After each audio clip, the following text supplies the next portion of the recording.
méthodologie qui est extrêmement simple. Il ne s'agit plus d'utiliser l'astrologie pour définir l'objet qu'on étudie, mais pour l'expliquer, cet objet. Ça n'a rien à voir. Il faut décrire l'objet, mais l'objet est extérieur à l'astrologie. Or, les astrologues, eux, considèrent que c'est l'astrologie qui définit et qui décrit l'objet. C'est-à-dire qu'elle nous dit ce qu'est l'objet. Et pour cela, elle a besoin du symbolisme zodiacal, du symbolisme mythologique, etc. Or, dans l'astrologie que je défends, qui est probablement la première astrologie, il ne s'agit pas de cela. Il s'agit comme d'un microscope qu'on applique à un objet extérieur. Le microscope va permettre d'analyser l'objet, mais il ne va pas nous dire ce qu'est l'objet.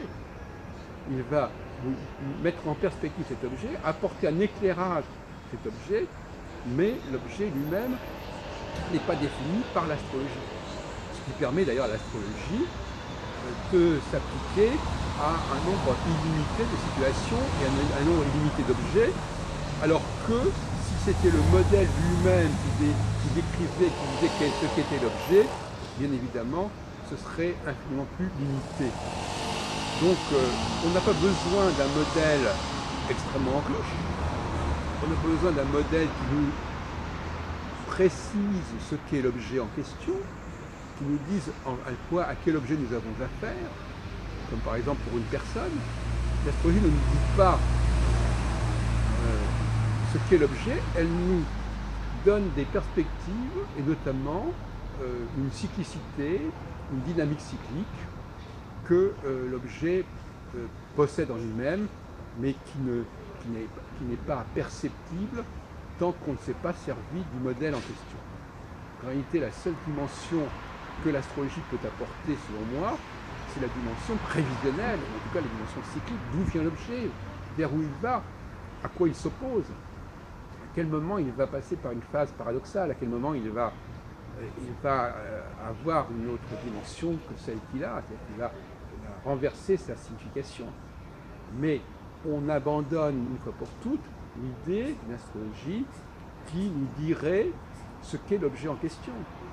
L'objet en question, nous le voyons, il est extérieur, nous l'observons, et l'astrologie nous permet de mieux l'observer. Elle ne permet pas de dire ce qu'est l'objet, elle permet de dire simplement, elle est dans un mieux-disant, elle permet de mieux dire ce qu'est l'objet, elle ne permet pas de dire ce qu'est l'objet en lui-même.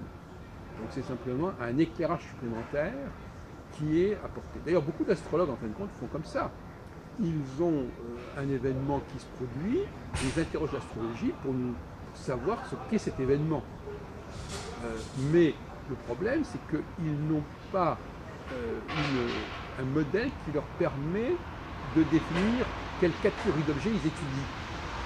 Or, moi, je considère que les objets les objets que nous étudions, alors ils sont extrêmement simples, puisque ce sont des objets sociaux, ce sont des problématiques sociales, c'est notamment la question de la dialectique et du rapport de force entre le chef et sa maisonnée, le chef et le groupe auquel il a des rapports, avec lesquels il a des rapports de force, des rapports d'autorité.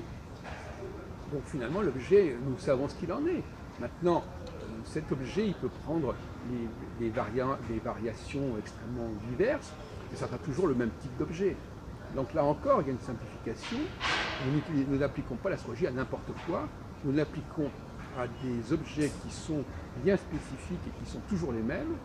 Donc la question de la définition de l'objet ne se pose pas, puisque ce sont toujours les mêmes objets. À l'astrologue, bien entendu, de savoir appliquer son astrologie à un objet qui est pertinent, un objet qui fait sens, mais donc même la désignation de l'objet n'a pas d'importance. Il ne s'agit en aucune façon d'utiliser l'astrologie pour définir n'importe quel objet. L'objet lui-même que l'astrologie étudie, il est défini par avance, puisque cet objet, c'est un objet social, c'est un objet politique.